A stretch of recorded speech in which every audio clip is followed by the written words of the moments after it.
Welcome back to my channel. This is Kiran बियंस channel. और आज की वीडियो में हम लोग करने वाले हैं पार्ट 6 जो कि है चैप्टर नंबर 5 का, जो कि था protein activity and cellular metabolism. इस पार्ट में हम लोग डिस्कस करेंगे ऑक्सीडेटिव फास्फोराइलेशन, जो कि प्रोसेस है थर्ड। दो प्रोसेस हम लोग डिस्कस कर चुके हैं। First one is the glycolysis, second one is the Krebs cycle, third one is the now oxidative phosphorylation. अब ये तीनों जो प्रोसेसेस हैं वो किसकी कैटेगरी में आते हैं? वो कैटेगरी है सेलुलर एनर्जी ट्रांसफर। सिर्फ पर्पस इतना है सेलुलर एनर्जी ट्रांसफर का कि हमें सिर्फ एटीपी गेन करनी है। एटीपी गेन करने के लिए ये तीनों प्रोसेसेस हम लोग कर रहे हैं। तो ग्लाइकोलाइसिस से जो हमें एंड प्रोडक्ट मिला था वो था पायरुवेट। फिर पायरुवेट को हम लेके गए थे माइटोकॉन्ड्रिया में, जो कि था क्रेब्स साइकिल। एरोबिक जो है कंडीशन में, जो एनारोबिक कंडीशन होगी तो लैक्टिक एसिड प्रोड्यूस होता एडिपोज टिश्यूज में। तो अब माइटोकॉन्ड्रिया में हम जो पायरुवेट लेके गए थे एसिटाइल कोए के फॉर्म में, तो वहां पे जो हमें एंड प्रोडक्ट मिला था वो थे इलेक्ट्रॉन कैरियर्स, जो कि थे NADH एंड FADH2। अब NADH और FADH2 को हम लोग लेके आए हैं ऑक्सीडेटिव फास्फोराइलेशन में। तो what does oxidative phosphorylation mean? अब ऑक्सीडेटिव फास्फोराइलेशन का मकसद ये है कि ऑक्सीडेटिव वर्ड का मतलब समझे। ऑक्सीडेटिव मीन्स ऑक्सीजन नीडेड, और फास्फोराइलेशन का मकसद सिर्फ इतना है कि एटीपी को कन्वर्ट करें एटीपी में with the help of enzyme that is ADP synthesis in the presence of oxygen. अब ये जो प्रोसेस है डिस्कस करते हैं। तो यहां पे आप देखें, ये है माइटोकॉन्ड्रियल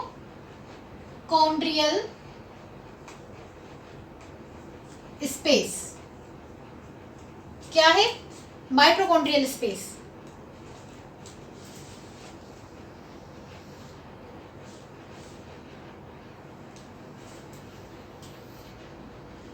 और ये जो हमारा पोर्शन है ये हो गया इनर माइटोकॉन्ड्रियल मेम्ब्रेन, ठीक है।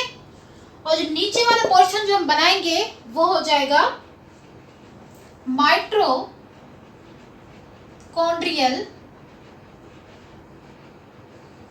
मैट्रिक्स, ठीक है। तो तीन पोर्शंस हमने बना लिए माइटोकॉन्ड्रिया के। First one is a mitochondrial space, second one is a inner mitochondrial membrane, third one is a mitochondrial matrix. अब होगा क्या, जो हमने क्रेब्स साइकिल से जो इलेक्ट्रॉन कैरियर्स लिए थे वो हम यहां पे लेके आएंगे। कौन से थे? NADH और FADH2। यहां पे फर्दर हम स्ट्रक्चर को मॉडिफाई करेंगे। तो आप यहां पे देखें, माइटोकॉन्ड्रियल मैट्रिक्स यहां लिख देते हैं। तो यहां पे हम फर्दर अगर देखें तो यहां पे होगा एल शेप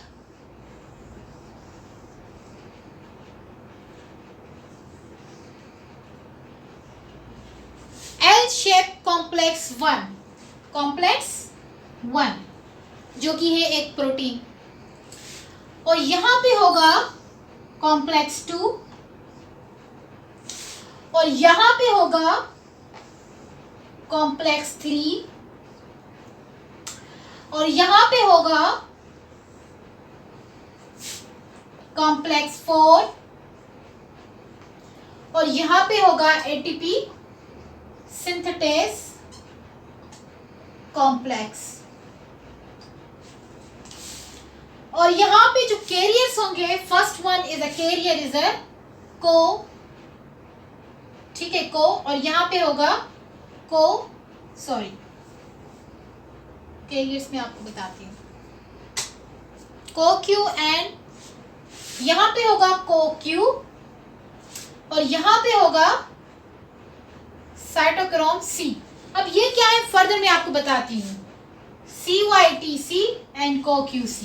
अब हम डिस्कस करेंगे। पहले आप स्ट्रक्चर को समझे कि स्ट्रक्चर मैंने कैसे बनाया है। माइटोकॉन्ड्रिया बनाई है मैंने। माइटोकॉन्ड्रिया का जो फर्स्ट पार्ट है that is a mitochondrial space. Second है इनर माइटोकॉन्ड्रियल मेम्ब्रेन, उसमें है complex 1, complex 2, complex 3, complex 4 and ATP synthetase complex. इसको मैं शेप चेंज करके देती हूँ ताकि ये थोड़ा इससे डिस्क्रिमिनेट हो जाए।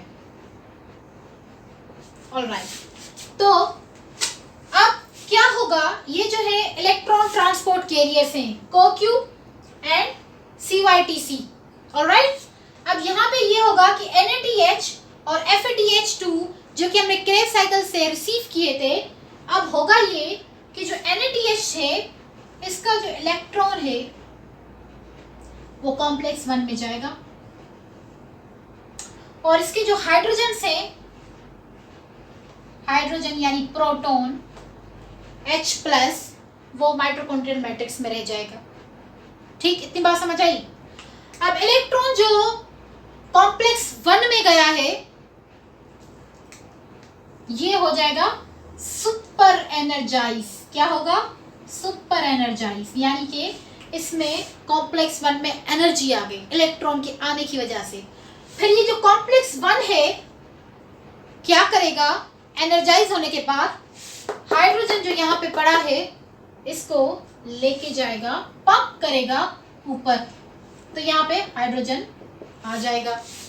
ओके, तो ये क्या कर रहा है, यहाँ पे हाइड्रोजन को पंप कर रहा है। क्या कर रहा है? Pump, due to the super energize energy of the electron, right. अब जो ये इलेक्ट्रॉन जो कॉम्प्लेक्स 1 में पड़ा है, अब ये इलेक्ट्रॉन का काम यहाँ से पूरा हुआ क्योंकि प्रोटॉन ऊपर चला गया। अब इलेक्ट्रॉन जाएगा इलेक्ट्रॉन ट्रांसपोर्ट कैरियर में जो कि है CoQ। अब CoQ पे यहाँ पे ये इलेक्ट्रॉन बैठा, तो अब यहाँ पे होगा ये कि दूसरा जो है इलेक्ट्रॉन आएगा कैरियर FADH2 जो कि हमें रिसीव हुआ था क्रेब्स साइकिल से। ठीक है, तो यहाँ पे क्या होगा, FADH2 का प्रोटॉन जो है कॉम्प्लेक्स 2 में जाएगा। ऑलराइट, और इसके जो हाइड्रोजन से वो माइटोकॉन्ड्रियल मैट्रिक्स में पड़ जाएंगे, रह जाएंगे। यहाँ पे क्या मसला है, अब देखें, कॉम्प्लेक्स 2 का शेप जो है स्मॉलर है। ये कॉम्प्लेक्स 2 एनर्जाइज तो होगा, सिर्फ और सिर्फ इलेक्ट्रॉन को ट्रांसफर करेगा CoQ में, सिर्फ और सिर्फ एनर्जाइज होकर इलेक्ट्रॉन चला जाएगा, यहाँ पे इलेक्ट्रॉन चला जाएगा CoQ ट्रांसपोर्टर में। हाइड्रोजन यहाँ पे पंप नहीं होगा। ठीक है, हाइड्रोजन यहाँ पे पंप नहीं होगा। तो CoQ का क्या करेगा, CoQ इन इलेक्ट्रॉन्स को कैरी करके चला जाएगा कॉम्प्लेक्स 3 में। ठीक है, इलेक्ट्रॉन्स को कैरी करके कहाँ चला जाएगा, कॉम्प्लेक्स 3 में।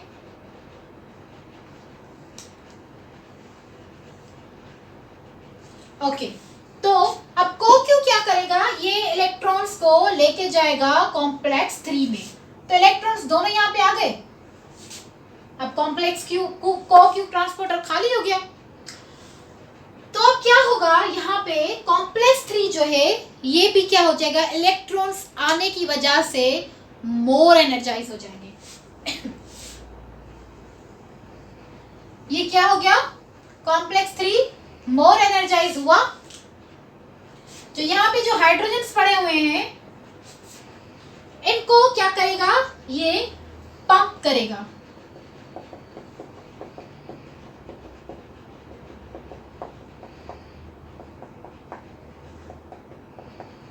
तो कॉम्प्लेक्स 3 ने क्या किया, इलेक्ट्रॉन्स आने की वजह से मोर एनर्जाइज हुआ। मोर एनर्जाइज होने की वजह से इसने हाइड्रोजन्स को पंप किया माइटोकॉन्ड्रियल स्पेस में। अब क्या होगा, कॉम्प्लेक्स 3 पे जो इलेक्ट्रॉन्स है वो ट्रांसफर हो जाएंगे कहाँ पे, साइटोक्रोम C जो कि एक ट्रांसपोर्टर है सेम एज CoQ, तो यहाँ पे इलेक्ट्रॉन्स बैठ जाएंगे। साइटोक्रोम सी क्या करेगा, इलेक्ट्रॉन्स को कैरी करके कॉम्प्लेक्स 4 में जाएगा। यहाँ पे आ गए इलेक्ट्रॉन्स, ठीक है। अब कॉम्प्लेक्स 4 क्या करेगा, कॉम्प्लेक्स 4 भी यहाँ पे एनर्जाइज होगा, लेकिन यहाँ पे हाइड्रोजन्स पंप नहीं होंगे ऊपर। यहाँ पे क्या होगा, यहाँ पे आएगी ऑक्सीजन, ऑक्सीजन आई और ऑक्सीजन स्प्लिट हुई 2 एटम्स में। तो माइटोकॉन्ड्रियल मैट्रिक्स में क्या पड़े हुए हैं, हाइड्रोजन आयंस। तो यहाँ पे इनके साथ हाइड्रोजन्स मिल जाएंगे और इलेक्ट्रॉन्स जो कॉम्प्लेक्स 4 में है ये आ जाएंगे इनके पास। तो ये क्या बन जाएंगे, वाटर मॉलिक्यूल्स। क्या बन जाएंगे, वाटर मॉलिक्यूल्स, ठीक है। तो यहाँ पे क्या हुआ, वाटर मॉलिक्यूल प्रोडक्शन किसकी वजह से, ऑक्सीजन आई। ऑक्सीजन कहाँ से आई, हम सांस लेते हैं, बॉडी में ऑलरेडी ऑक्सीजन के मॉलिक्यूल्स हैं। तो ऑक्सीजन आई, स्प्लिट हुई 2 एटम्स में, हाइड्रोजन आइंस उसके साथ मिले, इलेक्ट्रॉन्स ने उनकी वैलेंसी पूरी की, तो ये वाटर मॉलिक्यूल बन गए। अब हम लोग आ जाएंगे यहाँ पे, तो एटीपी कैसे बने, एटीपी का तरीका है। देखिए ये कॉम्प्लेक्स है प्रोटीन का, तो ये प्रोटीन का कॉम्प्लेक्स क्या करेगा, जो ऊपर हाइड्रोजन आयंस पड़े हैं, ये साइंस का रूल है कि मॉलिक्यूल्स और ions moves from the higher concentration to lower concentration. तो अब देखें यहाँ पे concentration of hydrogen ions is higher than the mitochondrial matrix. तो यहाँ पे कंसंट्रेशन ये कि ये जो प्रोटीन से ऊपर वाले हाइड्रोजन आयंस को, ऊपर वाले जो हाइड्रोजन आयंस है वो मूव करेंगे from the high concentration to low concentration. जब हाइड्रोजन आयंस यहाँ पे आएंगे और जब इस कॉम्प्लेक्स के साथ जब मिलेंगे तो ये कॉम्प्लेक्स जो है राउंड मूव करेगा। क्या करेगा, राउंड मूव करेगा, सर्कुलेट मूव करेगा। मूव करने की वजह से यहाँ से एटीपी जनरेट होगी, जो कि एटीपी होगा यहाँ पे, वो की कन्वर्ट होगा एटीपी में by the help of ATP synthetase complex. समझना ये है आपको यहाँ पे कि जो ये कॉम्प्लेक्स है एटीपी सिंथेटेस कॉम्प्लेक्स, यहाँ पे जो H आयंस है वो जब नीचे आएंगे तो इस कॉम्प्लेक्स के साथ इसको एक एनर्जी प्रोवाइड करेंगे, तो ये राउंड होगा। राउंड होने की वजह से एनर्जी प्रोड्यूस होगी जो कि है एडीपी। फिर एडीपी को जो कन्वर्ट करवाएगा एटीपी सिंथेटेस कॉम्प्लेक्स एटीपी में। तो यहाँ पे ये प्रोसेस हो गया कंप्लीट। अब हम रिपीट कर देते हैं सारा कि ये है सारी mitochondria, mitochondrial space, mitochondrial matrix, inner mitochondrial membrane. These are the complex 1, complex 2, complex 3 and complex ATP synthase complex। ये जो है L शेप है, यहाँ पे होगा ये कि यहाँ पे NADH और FADH जो कि हमने रिसीव किए थे क्रेब साइकिल से, उनका इलेक्ट्रॉन जाएगा, NADH का इलेक्ट्रॉन जाएगा कॉम्प्लेक्स 1 में। कॉम्प्लेक्स 1 जो है एनर्जाइज होगा और H आयन को ऊपर पुश करेगा और खुद इलेक्ट्रॉन जो है CoQ में ट्रांसफर हो जाएगा। जब ट्रांसफर हो गया तो कॉम्प्लेक्स 2 में FADH2 आएगा, फिर इसका इलेक्ट्रॉन कॉम्प्लेक्स 2 में आएगा और H आयंस के माइटोकॉन्ड्रियल मैट्रिक्स में ही रहेंगे। कॉम्प्लेक्स 2 जो है पुश नहीं करेगा, ये एनर्जाइज होकर इलेक्ट्रॉन को CoQ में पुश कर देगा। फिर CoQ इलेक्ट्रॉन्स को ले जाएगा कॉम्प्लेक्स 3 में, कॉम्प्लेक्स 3 एनर्जाइज होकर H आयंस को पंप कर देगा ऊपर। जब पंप हो जाएंगे H आयंस तो इलेक्ट्रॉन्स फिर मूव करेंगे कॉम्प्लेक्स 4 में, जो कि है साइटोक्रोम C ट्रांसपोर्टर। फिर कॉम्प्लेक्स 4 में इलेक्ट्रॉन्स आएंगे तो कॉम्प्लेक्स 4 में से इलेक्ट्रॉन जाएंगे माइटोकॉन्ड्रियल मैट्रिक्स में, जहां पे ऑक्सीजन आई है वो स्प्लिट हुई है 2 एटम्स में। फिर H आयन ऑक्सीजन के साथ मिलेंगे, इलेक्ट्रॉन्स मिलकर वैलेंसी कंप्लीट करके वाटर मॉलिक्यूल्स प्रोड्यूस करेंगे। यहाँ तक जो है, यहाँ तक इलेक्ट्रॉन चेन इलेक्ट्रॉन ट्रांसपोर्ट जो है प्रोसेस है। ऑक्सीडेटिव फास्फोराइलेशन सारे मिल के प्रोसेस को कहते हैं, लेकिन इलेक्ट्रॉन चेन ट्रांसपोर्ट यहाँ तक है क्योंकि इलेक्ट्रॉन्स का ट्रांसपोर्ट यहाँ तक हुआ है, आगे फर्दर नहीं हुआ। तो यहाँ पे एटीपी सिंथेटेस क्या करेगा, H आयंस जो कंसंट्रेशन यहाँ पे ज्यादा है वो नीचे आएंगी, इनके साथ मिलेंगी कॉम्प्लेक्स के साथ, कॉम्प्लेक्स राउंड होगा, राउंड होने की वजह से एटीपी जनरेट होगा। फिर एटीपी में कन्वर्ट होगा by the help of ATP synthetase complex.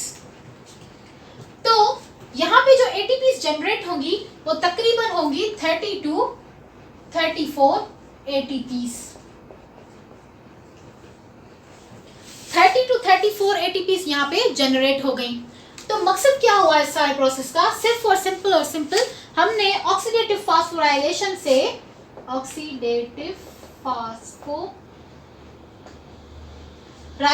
से हमें सिर्फ एटीपीज जनरेट करनी थी by the help of electron carrier transporters and oxygen.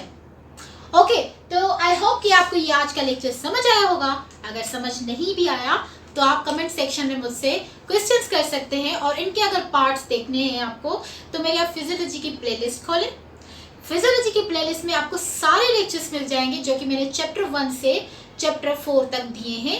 Chapter 4 का अगला जो पार्ट है जिसमें हम ग्लूकोनियोजेनेसिस पढ़ेंगे और कुछ फर्दर कुछ पढ़ेंगे, तो वो चैप्टर नंबर 4 का लास्ट पार्ट होगा। That will be the 7th part of the chapter 4, right. और ये जो सारे मैं लेक्चर्स आपको दे रही हूँ फिजियोलॉजी के, ये सारे वेंडर बुक से हैं, फिजियोलॉजी वेंडर बुक। और तब तक मिलते हैं अपनी नेक्स्ट वीडियो में। तब तक अपना ख्याल रखिएगा। अल्लाह ताला आपको खुश रखे, खरम रखे, सबको आबाद रखे, आमीन सुम आमीन। इस दुआ के साथ हम वीडियो को एंड करते हैं। तब तक के लिए अल्लाह हाफिज़।